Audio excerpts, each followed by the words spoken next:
In 24 hours, Putin and China will change everything. Yes, tomorrow, a BRICS lightning bolt will shock the Western hegemony that's been ruling the world for decades. The Western media is totally ignoring the story, by the way, because they don't want to admit what's about to happen. Goldman Sachs, though, understands it, and they believe that by the year 2050, the BRICS nations will dominate the global economy.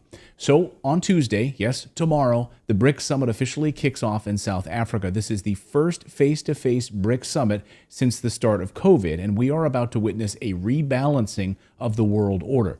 The agenda items at this summit are massive. The currency, yes, a new currency, trade, military cooperation, AI, microchips, oil, all of it, infrastructure, rail lines, shipping. This is a big, big deal. And the United States, I guess, didn't get an invitation. The British didn't get an invitation. Germany isn't welcome. Is the game over for the Western hegemony? Well, the writing is on the wall. Now, for those of you that don't know, BRICS stands for Brazil, Russia, India, China, and South Africa. And it started out small over a decade ago, and now it's become the greatest threat to Western power that we've ever seen. And I'm not talking about military power here, which we'll get to in a second. I'm actually talking about economic power, oil power, computer power, trade power, the greatest weapons of all, not those bombs. Now, the top of the agenda is the United States dollar, squarely in the crosshairs. Here's how Foreign Policy magazine headlines this moment. A BRICS currency could shake the dollar's dominance. The de-dollarization moment might finally be here. Really? Is it true? After all, talk of getting rid of the US dollar as a reserve currency goes back to the 1960s. Here's the New York Times. In 1968, talking about France trying to separate itself from the US dollar. Yes, French President Charles de Gaulle versus Lyndon Johnson. That's how old this is. That's how far back this goes. This isn't new at all. But now we are at a tipping point. Brazil's president, Lula da Silva, says that every night he asks himself why all of these countries have to base their trade on the US dollar. Can you imagine every night before going to bed, that's the thought that you have? Well, he does. Well, now they don't. A gold-backed currency that stands as the backbone of a new BRICS currency is being rolled out in earnest. Brazil, Russia, China, India, South Africa, trading oil, computer chips, minerals, and settling those transactions in a reserve currency that has nothing to do with the US dollar. All of the previous meetings of these BRICS nations have been leading up to this moment in South Africa. BRICS countries are home to more than 3.2 billion people, around 40% of the global population. None of the bloc's members is in the G7, the group of 7 advanced economies. To increase its influence, BRICS is considering bringing new members into the fold. Just look at the trade between the BRICS nations. There's a massive financial surplus. The BRICS nations have a trade surplus. Brazil just hit a record trade surplus. So why would they want to settle these transactions with US dollars? Doesn't make any sense. Meanwhile, Europe's trade deficit has hit a new record. Nearly $500 billion trade deficit. Which side would you rather be on? Of course, this isn't happening overnight, and there are big impediments to a BRICS currency. The biggest issue right now is that if Russia wants to import things from other countries that are not named China, they'll likely have to settle it in US dollars if they want to import those items. But what if more countries want to join BRICS and ditch the US dollar?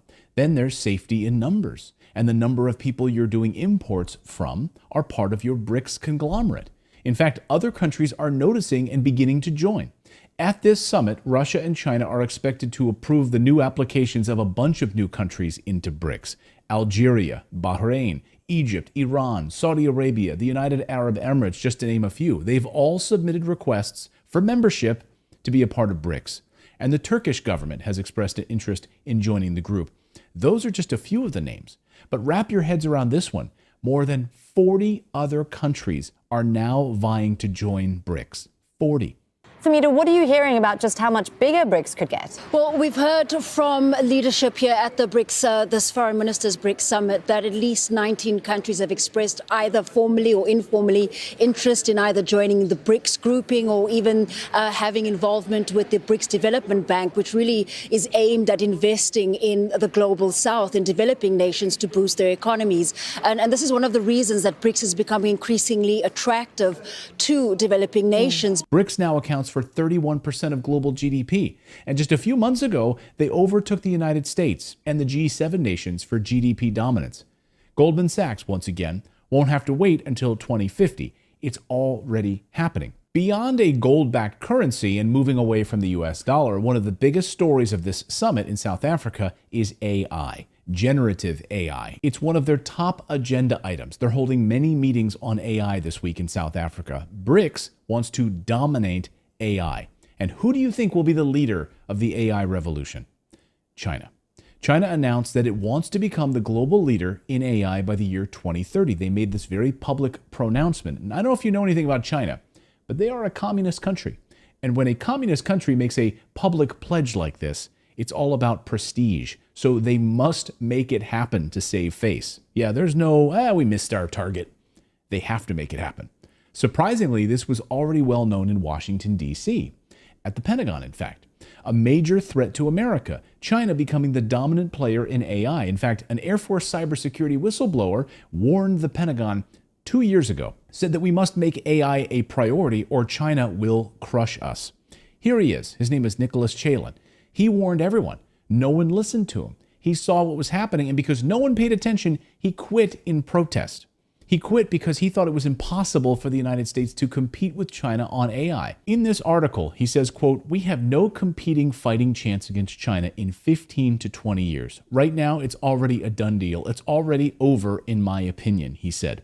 Chalin went on to say that the AI capabilities and cyber defenses of some government departments were at the kindergarten level, he said.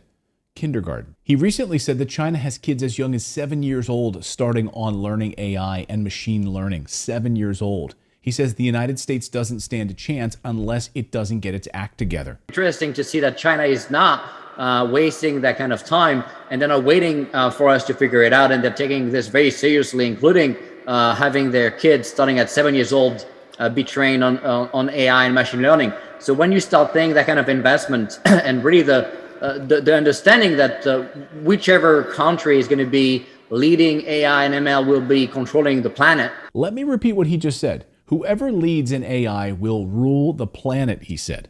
The BRICS nations, getting rid of the US dollar as a reserve currency, build a new trade and military security and infrastructure alliance, and dominating world's AI. Europe and the United States are shaking in their boots, and they should be. This week in South Africa is going to be a game changer, and we'll be watching it very closely here on this show. So that's the news update part of today's video. Now I want to tell you about today's sponsor, which is tied directly to the race for AI dominance. And that company is called Generative AI Solutions. Here's their ticker on your screen. Pay attention to this. Write this down. Here it is, AICOF. Now, if you're an investor, you need to pay attention to what's happening in AI. It's affecting everything from cybersecurity to military to healthcare and everything in between. That's why China and the United States are fighting over Taiwan right now, because it makes those cutting-edge chips needed for supercomputing. Think of it this way. It's like back during the gold rush, where the biggest winner was Levi Strauss, which made the supplies for the gold miners. And that's exactly what generative AI does. This company makes the computer power for AI companies to come along and then build on top of it. Here, we built this. We built this amazing platform. Now you come along and use it to build your incredible AI applications on top of it. So here's all the paint, here's all the brushes, here's all the canvases you need. Now you go and build your own app. Don't worry about all of the computing power. We've got you covered. Let me put this another way. Just imagine if you took Amazon Web Services, which is estimated to be $1 trillion part of Amazon's business. If it was spun off as its own company, it would be $1 trillion company. That's where Generative AI Solutions comes in. And this company's out of Canada, not part of BRICS. It's part of a coalition of countries that desperately needs this company to be successful in order to compete with China. Right now, this stock is trading at a huge discount, in my opinion, about 50% off of its recent highs. As of this recording, this stock is up 48% this year, which is huge, but right now, it's down about 50% over the past 6 months. One of the reasons I'm so bullish on this company is that they've built a proprietary cloud service for AI called MAI Cloud. They've built something astonishing here. It enables companies to not have to build out their own giant server farms to run their AI companies. It's an enormous load off your back. You don't have to deal with all of that. These AI companies can use MAI Cloud instead. Again, just like how so many companies use Amazon Web Service to power their websites. Generative AI Solutions now lets companies leverage the cloud to run AI. AI is taking over, guys, from every industry we can think of. Why do you think shares of NVIDIA skyrocketed this year? AI, that's why. And this company I'm telling you about, Generative AI Solutions, uses state-of-the-art NVIDIA H100 graphics processing chips in their cloud processing. This means that companies don't have to shell out huge bucks to build AI applications. So in short, without these types of services, nothing can work. Another reason I'm so bullish on this company is that Generative AI Solutions is like a venture fund